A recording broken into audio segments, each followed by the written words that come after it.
புளியிஞ்சி பொரி எப்படி செய்யறதுங்கிறத பார்க்கலாமா? பொட்டேட்டோ புளியிஞ்சி பொரிக்கு தேவையான பொருட்கள்: பேபி பொட்டேட்டோ 1/4 kg, பொடியாக நறுக்கிய வெங்காயம் 2, புளி கரைசல் 1 கப், வெல்லம் 2 table spoon, sambar powder 2 teaspoon, மஞ்சள் தூள் 1 டீஸ்பூன், தாளிப்பதற்காக கடுகு 1 டீஸ்பூன், பெருங்காயம் 1 சிட்டிகை, உளுத்தம் பருப்பு 1 டீஸ்பூன், சிகப்பு மிளகாய் 3, எண்ணெய் தேவையான அளவு, கறிவேப்பிலை தேவையான அளவு, பொடியாக நறுக்கிய கொத்தமல்லி தேவையான அளவு, உப்பு தேவையான அளவு. புளியிஞ்சி பொரி செய்வதற்கு தேவையான பொருட்கள் எல்லாம் பார்த்தாச்சு இல்லையா? இப்போ அது எப்படி செய்யறது அப்படிங்கறத பார்க்கறதுக்கு முன்னாடி நான் இது ஆல்ரெடி ஹீட் பண்ணி வச்சிருக்கேன். It is hot now. கொஞ்சம் தேவையான அளவு ஆயில்,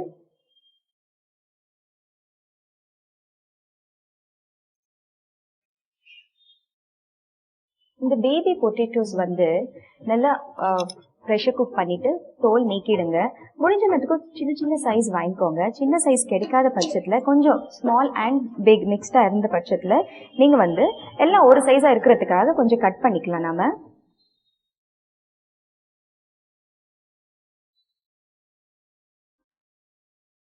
சின்னதா இருக்கிறத விட்டுடுங்க, பெருசா இருக்கிறது மட்டும் அதை மேட்ச் பண்றதுக்காக கட் பண்ணி விட்டுருங்க. ஏன்னா அப்பதான் ரொம்ப பெருசா இருந்ததுன்னா மசாலா உள்ள இறங்காது இல்லையா? அதனால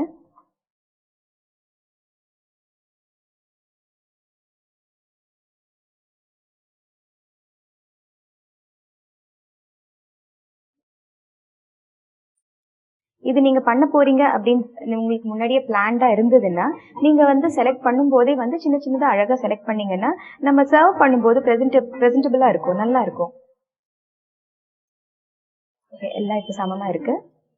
இப்போ எண்ணெயும் ஹீட் ஆயாச்சு.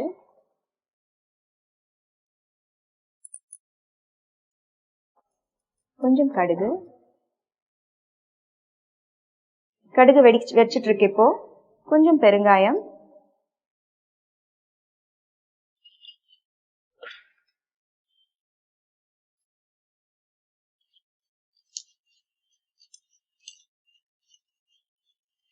இந்த புளியிஞ்சி பொரி அப்படின்னு சொன்னேன் இல்லையா?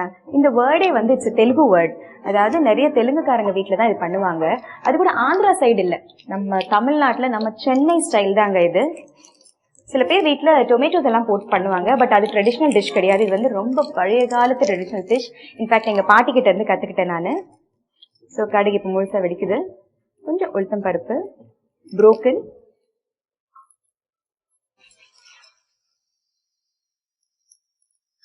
காஞ்ச மிளகா கொஞ்சம் கிள்ளி போட்டுக்கிறேன்.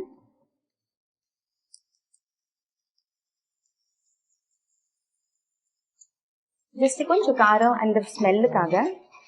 நெக்ஸ்ட் பொடியா நறுக்கிய அனியன்ஸ், வெங்காயம். ரொம்ப கூட பொடியா நறுக்க வேண்டாம், அட் தி சேம் டைம் ரொம்ப பெருசாவும் இருக்க வேண்டாம்.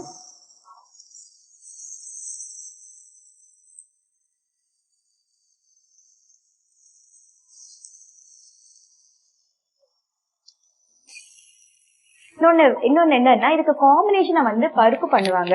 அந்த பருப்பு கூட காரசாரமா இல்லாம கொஞ்சம் மைல்டா பண்ணாங்கன்னா இது அந்த நிறைய புளி கரைசல் எல்லாம் போட்டு சாம்பார் பொடி போட்டு நல்லா காரசாரமா இருக்கும். இந்த பொட்டேட்டோ கொஞ்சம் மாசா இருக்கும் இல்லையா? அதனால நிறைய கார்போஹைட்ரேட் இருக்கு.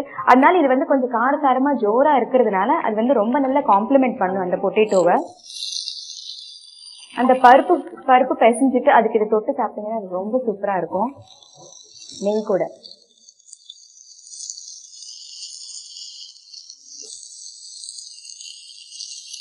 இந்த ஸ்டேஜ்ல கொஞ்சம் கருவேப்பிலையும் போட்டுக்கிறேன் நானு. கருவேப்பிலை நல்லா கிண்டி போட்டுக்கோங்க.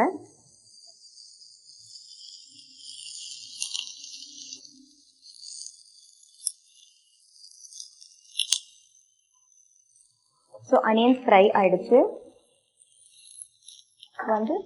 புளி கரைசல்,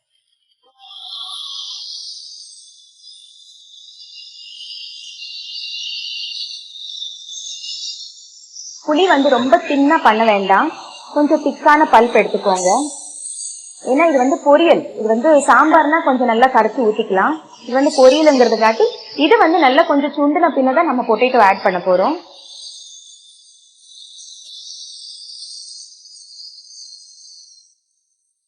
இது வந்து ரொம்பவே அந்த புளிப்பு இருந்தா நல்லா இருக்காது. அது பேலன்ஸ் பண்றதுக்காக கொஞ்சம் வெல்லமும் நம்ம ஆட் பண்ணணும்.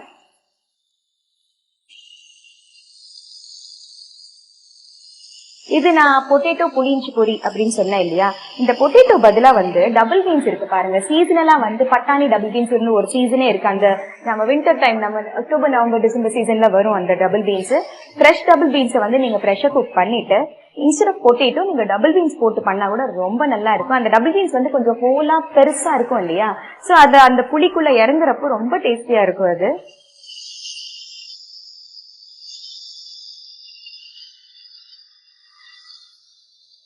ஸோ இப்போ வந்து நம்ம பொட்டேட்டோஸை ஆட் பண்ணிடலாம்.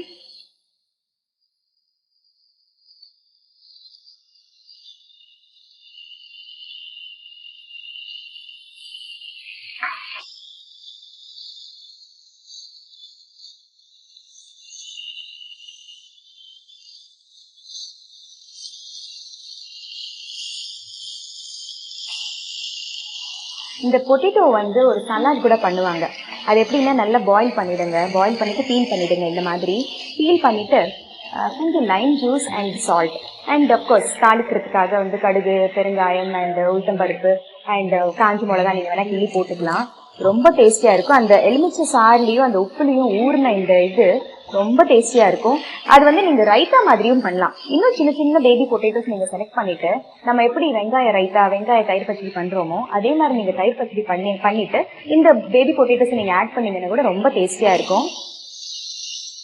ரொம்ப ஃபில்லிங் கூட.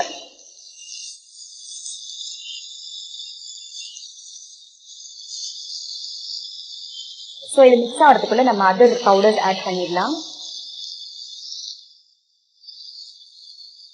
தேவையான அளவு சால்ட்.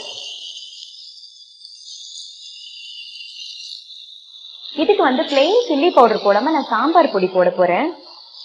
எல்லார் வீட்லயும் சாம்பார் பொடி இருக்கும் இல்லையா. ஸோ சாம்பார் பொடி போட்டுக்கலாம். அண்ட் அப்கோர்ஸ் கொஞ்சம் மஞ்சள் தூள்.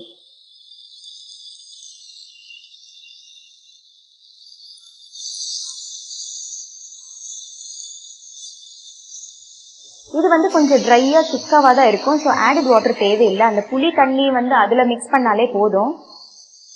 ஸோ இந்த அளவுக்கு நேரே சாட்டே ஆகுது இல்லையா. ஸோ அது வந்து அந்த காரம், உப்பு, புளிப்பு, அந்த ஸ்வீட்னஸ் எல்லாமே வந்து அந்த பொட்டேட்டோல இறங்கி ரொம்ப டேஸ்டியா இருக்கும்.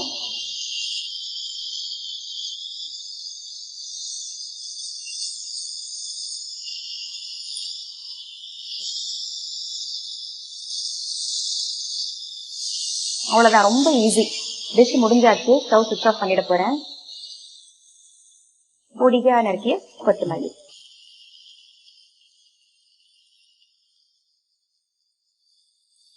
பொட்டேட்டோ புளி இஞ்சி பொரி அப்படின்னு சொன்னேன் இல்லையா. பொட்டேட்டோ புளி கரைசல், பொரி அப்படின்னா பொரியல், அவ்வளவுதாங்க. ஆக்சுவலி தமிழ் அண்ட் தெலுங்கு வந்து நல்ல ஓன் பிரதர்ஸ் அண்ட் சிஸ்டர்ஸ் தான். ரொம்ப பெரிய டிஃபரேஷன் வேரியேஷன் எல்லாம் கிடைக்காது. ஸோ நம்ம complete dish is ready. So நம்ம சர்விங் பவுல்ல எடுத்துக்கலாம்.